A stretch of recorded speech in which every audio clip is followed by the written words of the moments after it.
Hello children, how are you? This is Sara Faruqi and welcome to my channel Learn Everyday। तो ये है आपका online tuition जहां आपको मिलेगी शिक्षा बिल्कुल ही फ्री। जैसे कि आपको ये स्क्रीन नज़र आ रही है, ये आज हम पहला पाठ 6th क्लास का, छठी कक्षा का आज हम पहला पाठ हिंदी का डिस्कस करने जा रहे हैं और उसे पढ़ने जा रहे हैं। बुक का नाम है वसंत। तो चलिए इसकी शुरुआत करते हैं। आप अपनी कॉपी और पेंसिल लेकर बैठना ना भूलें। अगर आपके पास पुस्तक है तो पुस्तक भी लेकर बैठ सकते हैं, और पुस्तक नहीं है तो आप कॉपी और पेन लेकर बैठ सकते हैं, और इनमें जो मैं कुछ चीज़ें नोट करवाऊँगी वो आप नोट कर सकते हैं। हम इस कविता को पहले पढ़ेंगे, उसको समझेंगे और इसके प्रश्न उत्तर को भी हम देखेंगे और उनको समझने की कोशिश करेंगे। आप इस वीडियो को, अगर आप इसके प्रश्न उत्तर आपको देखने हैं या फिर इसको समझना है, तो आप इसको स्क्रीनशॉट लेकर भी समझ सकते हैं और इसको जान सकते हैं, या वीडियो रोक रोक कर भी देख सकते हैं। तो चलिए हम इसकी शुरुआत करते हैं लेसन की। तो हम पहले पढ़ेंगे वह चिड़िया जो। बहुत ही अच्छा लेसन है, बहुत ही अच्छी शुरुआत की है। सबसे पहले मैं बता देती हूँ कि ये जो पाठ है वो लिखा है केदारनाथ अग्रवाल की। ये कविता है, केदारनाथ अग्रवाल ने ये कविता लिखी है। चलिए हम इसकी शुरुआत अब करते हैं। वह चिड़िया जो चोंच मार कर दूध भरे जुंडी के दाने रुचि से रस से खा लेती है। यानी कि वह चिड़िया जो, इसमें एक चिड़िया के बारे में बताया जा रहा है कि एक चिड़िया है, वह चिड़िया जो चोंच मारकर, चोंच तो आपको पता ही है कि चिड़िया की चोंच कैसी होती है, यानी चोंच का मतलब होता है बीक जो उसकी होती है, जो चोंच होती है वो चोंच मारकर दूध भरे जुंडी के दाने। जुंडी एक होता है, एक पौधा होता है, एक उसके जो दाने हैं, यानी कि आपको पता है कि जो चिड़ियाएँ हैं वो दाने खाती हैं, तो दूध भरे जुंडी के दाने जो है वो, यानी कि उन दानों में दूध भरा हुआ होता है, रस भरा हुआ होता है। उस रस को जो चिड़िया है वो चोंच मारकर खा लेती है रुचि से। रुचि का मतलब है, यहाँ पर आप अपनी कॉपी में नोट कर लिए जल्दी से, रुचि का मतलब है यहाँ बहुत ही लगाव से। ठीक है, रुचि मतलब लगाव, ठीक है, यानी लगाव से वो खा लेती है, रस से खा लेती है।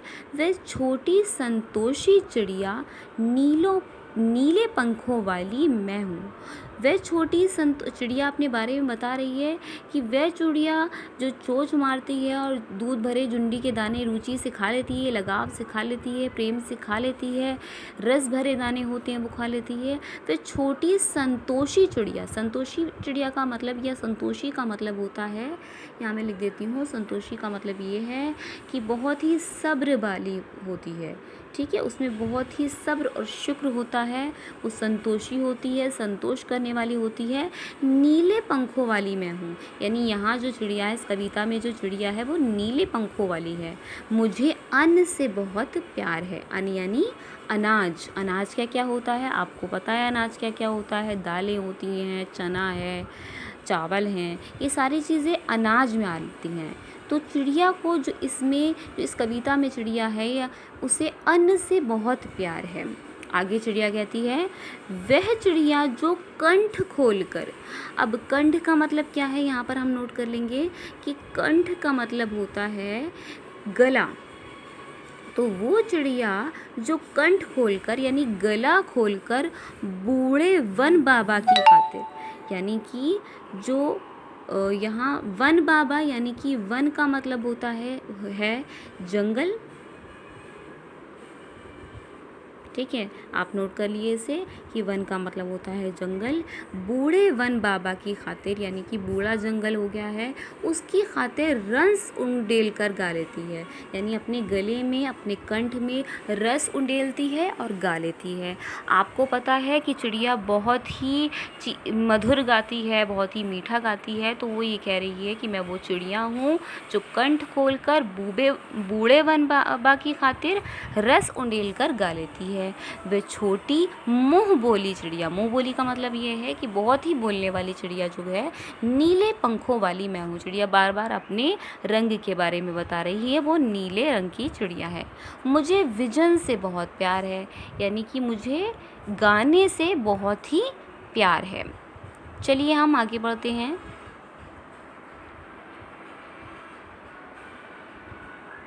अब आगे चिड़िया कहती है, वह चिड़िया जो चोंच मार कर चढ़ी नदी का दिल टटोल कर जल का मोती ले लेती है। जल का मतलब क्या है? पानी। तो चिड़िया अपने बारे में बता रही है कि मैं वो चिड़िया हूँ जो चोंच मारती है और चढ़ी नदी का दिल टटोल कर। इसका मतलब ये है कि जब नदी बहती है तो उसमें जो पानी बह रहा होता है, उसके जल के जो छोटे छोटे मोती होते हैं, यानी कि जो खतरे होते हैं, उनको चिड़िया अपने मुंह में ले लेती है। वह छोटी गर्बीली चिड़िया, नीलों पंखों वाली मैं हूँ, मुझे नदी से बहुत प्यार है। अब वो 3 बातें बता रही है कि उसे किन किन चीज़ों से प्यार है। देखिए, चिड़िया को अन्न से बहुत प्यार है, ठीक है, क्योंकि वो खाना खाती है, उसका ये अनाज है। चिड़िया कहती है मुझे विजन से बहुत प्यार है, उसे गाने से बहुत प्यार है। आगे वो कहती है कि जब वो पानी पीती है तो उसे नदी से भी बहुत प्यार है, ठीक है। तो इसे बहुत 3 चीज़ों से प्यार है। अब इस पाठ में आप देखते हैं कि कवि ने बताया है कि उसके स्वभाव में नीले पंखों वाली एक चिड़िया है। वह संतोषी है, अन्न से बहुत प्यार करती है। वह अपने पन के साथ कंठ खोलकर पुराने घने वन में बेरोक गाती है, मुँह बोली है, एकांत में भी उमंग से रहती है। वह उफनती नदी के विषय में जानकर भी जल की मोती सी बूंदों को चोंच में भर लाती है। उसे स्वयं पर गर्व है, यानी कि वो अपने ऊपर बहुत गर्व करती है, बहुत ही उसे अपने ऊपर गर्व है, बहुत उसे ऐसा महसूस होता है कि वो बहुत ही गर्वीली है, बहुत ही अच्छी है, उसे बहुत साहसी है, वो बहुत बहादुर है।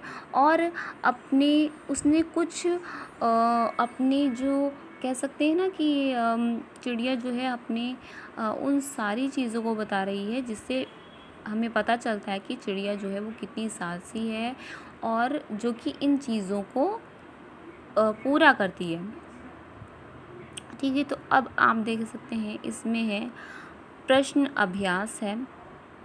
तो नंबर 1 जो आपका है प्रश्न वो है, कविता पढ़कर तुम्हारे मन में चिड़िया का जो चित्र उभरता है उस चित्र को कागज़ पर बनाओ। ये तो आप खुद ही बनाएंगे, ठीक है। चिड़िया का एक चित्र बनाना है आपको।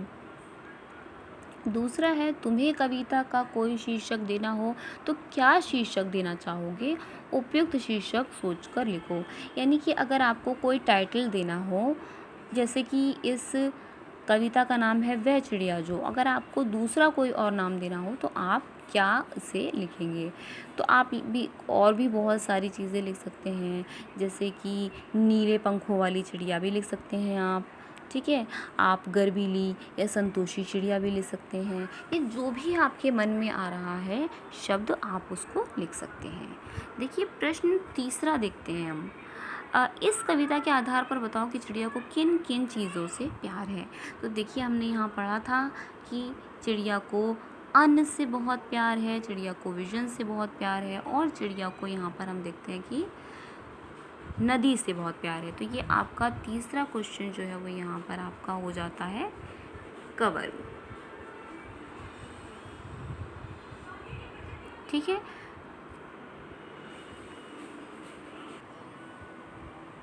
चलिए अब हम वह चिड़िया जो पार्ट जो है उसके प्रश्न उत्तर देख लेते हैं। तो पहला प्रश्न हम कर चुके हैं और दूसरा भी, जैसे कि आपको पता है कि आपको खुद ही इसका शीर्षक देना है। तीसरा प्रश्न है कि चिड़िया को किन किन चीज़ों से प्यार है। देखिए मैंने आपको बताया था चिड़िया को अन्न से, जंगल से, और जिस नदी से वे ठंडा पानी पीती है उससे बहुत प्यार है। चौथा प्रश्न है कि कवि ने चिड़िया को छोटी, संतोषी, मुँह बोली, गर्वीली चिड़िया क्यों कहा है। तो देखिए इसका उत्तर देख लीजिए आप कि चिड़िया आकार में बहुत छोटी होती है, इसलिए कवि ने उसे छोटी कहा है। देखिए, छोटी इसलिए कहा है क्योंकि आकार में छोटी होती है, तो इसलिए कवि ने भी उसको आकार में छोटी कह दिया, उसे यानी कि उसे छोटी कह दिया।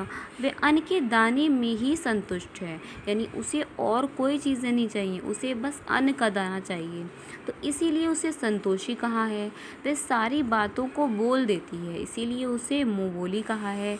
और वह छोटी होते हुए भी नदी से पानी पीने का साहसी काम करती, क्योंकि देखिए नदी जो होती है वो कितनी जल्दी जल्दी बहती है, हो सकता है चिड़िया उसमें बह भी जाए, छोटी सी चिड़िया होने के कारण वो बह भी सकती है, लेकिन वो फिर भी उसमें से पानी पीती है, यानी बहुत ही साहसी है, इसीलिए उसे गर्वीली भी कहा है। प्रश्न 5 देख लिए। प्रश्न 5 है कि रस उंडेल कर गा लेती है।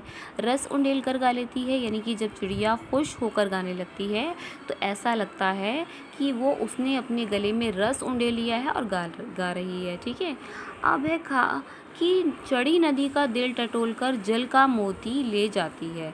तो चढ़ी नदी का दिल टटोल कर, यानी कि जो नदी है बहुत ही जल्दी जल्दी चलने वाली नदी है, और उसका दिल टटोल कर, उससे ये मतलब ये है कि वो उसकी जो दिल, क्योंकि ऐसी चीज़ होती है जो बहुत ही हमारी बॉडी का, हमारी जो शरीर है उसका एक बहुत ही महत्वपूर्ण हिस्सा होता है, बहुत ही महत्वपूर्ण भाग होता है।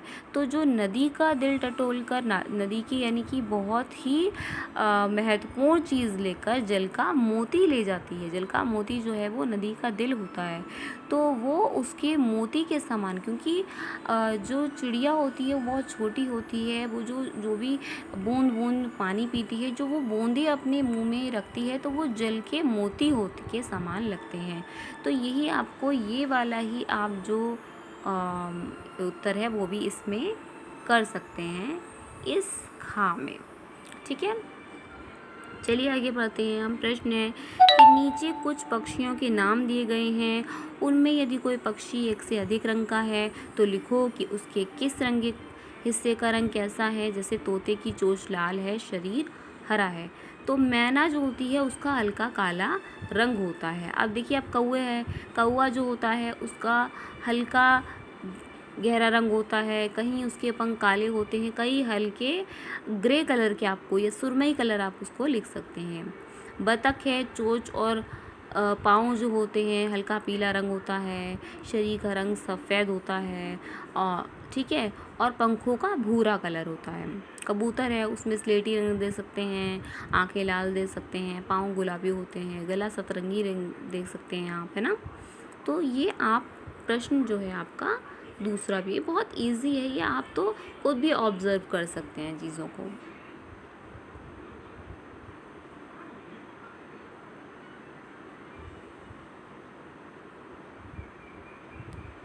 अब हम देखते हैं कि प्रश्न है हमारा, ये ग्रामर का एक पार्ट है, तो इसे हम करते हैं। पहला हम देखते हैं कि इसमें देखिए क्या लिखा हुआ है कि पंखों वाली चिड़िया, ऊपर वाली दराज, नीचे पंखों वाली चिड़िया, सबसे ऊपर वाली दराज। यहाँ रेखांकित शब्द विशेषण का काम कर रहे हैं। देखिए, यहाँ पर हम देखते हैं कि पंखों वाली चिड़िया लिखा हुआ है, ऊपर वाली दराज लिखा हुआ है, नीले पंखों वाली चिड़िया लिखा है, सबसे ऊपर वाली दराज लिखा है। तो ये जो चीज़ें हैं, ये जो रेखांकित शब्द हैं, वो किसी की विशेषता को बताते हैं। आप अपने जो वसंत आपकी पुस्तक है, जो उसका पाठ है, उसमें आपके जब प्रश्न उत्तर देखेंगे तो आपको नज़र आएगा कि उसमें जो है वो कुछ रेखांकित शब्द हैं। देखिए, मैं आपको दिखा देती हूँ अभी। चलिए, हम फिर से आ गए हैं अपने प्रश्न पर, अनुमान और कल्पना पर। हम पढ़ चुके हैं कि पहला इसका जो प्रश्न है अनुमान और कल्पना, उसमें आते हैं। कवि ने नीली चिड़िया का नाम नहीं बताया है, वे कौन सी चिड़िया रही होगी। इस प्रश्न का उत्तर जानने के लिए पक्षी विज्ञानी सालिम अली की पुस्तक भारतीय पक्षी देखो। इसमें ऐसे पक्षी भी शामिल हैं जो जाड़े में एशिया के उत्तरी भाग और अन्य ठंडे देशों से भारत आते हैं, उनकी पुस्तक को देखकर तुम अनुमान लगा सकते हो कि इस कविता में वर्णित नीली चिड़िया शायद इनमें से कोई एक रही होगी। तो देखिए, नीलकंठ है, छोटा किलकिला है, कबूतर है, बड़ा पतरिंगा है। देखिए इसमें नीलकंठ जो कि नीली ही रंग की होती है, वो ये जो चिड़िया है वो नीलकंठ है। कबूतर भी नहीं है, बड़ा पतरिंगा भी नहीं है, छोटा किलकिला भी नहीं है। ठीक है, प्रश्न 2 हम देख लेते हैं। प्रश्न 2 है, मैंने अभी आपको बताया था कि कुछ नीचे पक्षियों के नाम दिए गए हैं, उनमें यदि किसी पक्षी का एक से अधिक रंग है तो आपको बताना है, जैसे कि तोते की चोंच लाल होती है, शरीर हरा होता है, ये हम अभी कर चुके हैं। प्रश्न 3 हम देख लेते हैं। कविता का हर बंध वह चिड़िया जो से शुरू होता है, यानी कि जो वह चिड़िया जो कविता है उसमें जो हर बंध है वो किससे शुरू हो रहा है, वह चिड़िया जो। देखिए सबसे पहले यहाँ पर भी लिखा हुआ है वह चिड़िया जो, उसके बाद यहाँ पर भी वह चिड़िया जो, ये जो इसके पैराग्राफ हैं वो वह चिड़िया जो से शुरू हो रहे हैं।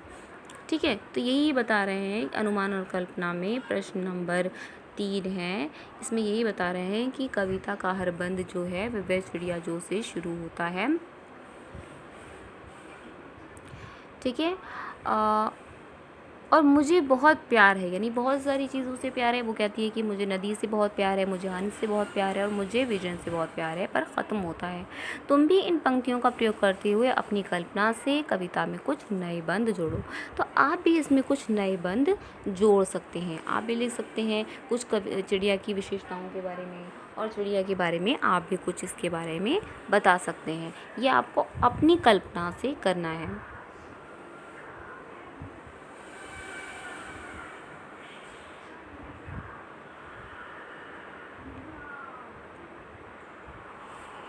अब हम प्रश्न देख सकते हैं। भाषा की बात है, भाषा की बात में सबसे पहले देखिए है पंखों वाली चिड़िया, यहाँ रेखा लगी हुई है, ऊपर वाली दराज, नीचे पंखों वाली चिड़िया, सबसे ऊपर वाली दराज।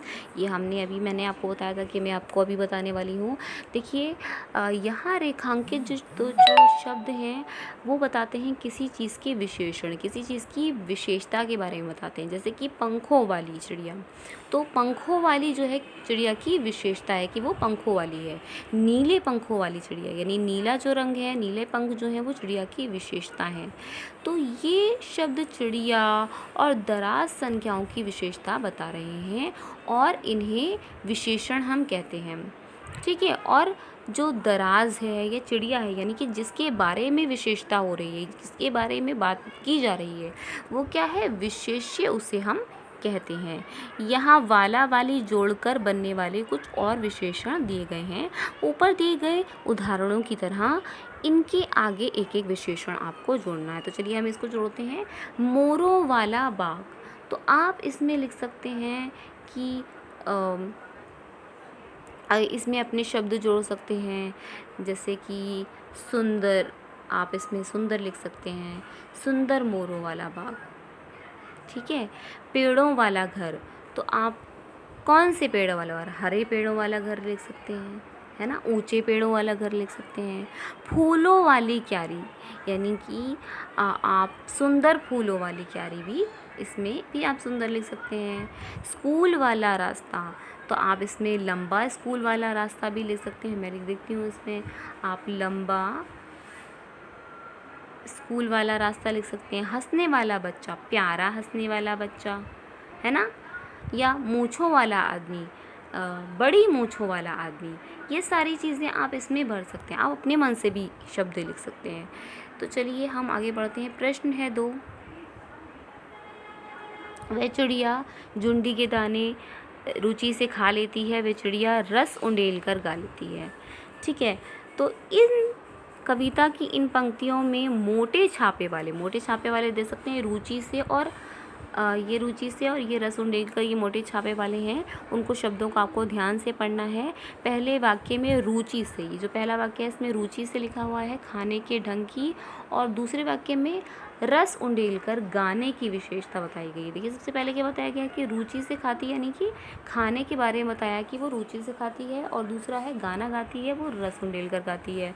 ठीक है, तो ये विशेषता ही बता रहे हैं। तो किस तरीके से कोई काम को कुछ कोई करता है, जिस तरीके से कोई, देखिए हम जानते हैं कि क्रिया किसे कहते हैं, क्रिया कहते हैं किसी चीज़ को करना। ठीक है, लेकिन क्रिया विशेषण किसे कहते हैं, जिस तरीके से काम हो रहा होता है, जिस तरीके से, जिस ढंग से हम काम कर रहे होते हैं। ठीक है, तो देखिए पहला है का है सोनाली जल्दी जल्दी मुंह में लड्डू ठूसने लगी। तो कैसे ठूसने लगी, जल्दी जल्दी। ठीक है, तो ये क्या है, जल्दी जल्दी है क्रिया विशेषण। मैं थोड़ा से बड़ा कर देती हूँ, आपको आसानी से समझ में आएगा। उसके बाद है गेंद, पहला हो गया हमारा, गेंद लुढ़कती हुई झाड़ियों में चली गई। तो कैसे चली गई, लुढ़कती हुई चली गई, तो ये लुढ़कती हुई क्रिया विशेषण है। अब इसमें भी आपको ढूंढना है, जैसे कि भूकंप के बाद जनजीवन धीरे धीरे सामान्य होने लगा। तो धीरे धीरे कोई सफ़ेद सी चीज़ धप से आंगन में गिरी, धप से। टॉमी फुर्ती से चोर पर झपटा, फुर्ती से। तेजिंद्र सहम कर कोने में बैठ गया, सहम कर। आज अचानक ठंड बढ़ गई है, अचानक। तो कोई चीज़ें किस तरह से होती हैं, किस ढंग से होती हैं, उसे हम क्रिया विशेषण कहते हैं। मैंने जिन शब्दों के नीचे रेखा करी है वो क्रिया विशेषण है। ये आपका हो गया आज पूरा, आपके प्रश्न उत्तर हो गए। और आई होप कि आपको ये वीडियो बहुत पसंद आई होगी। इसको सब्सक्राइब करना नहीं भूलिएगा। ठीक है, और आगे की वीडियो देखते रहिएगा। Thank you.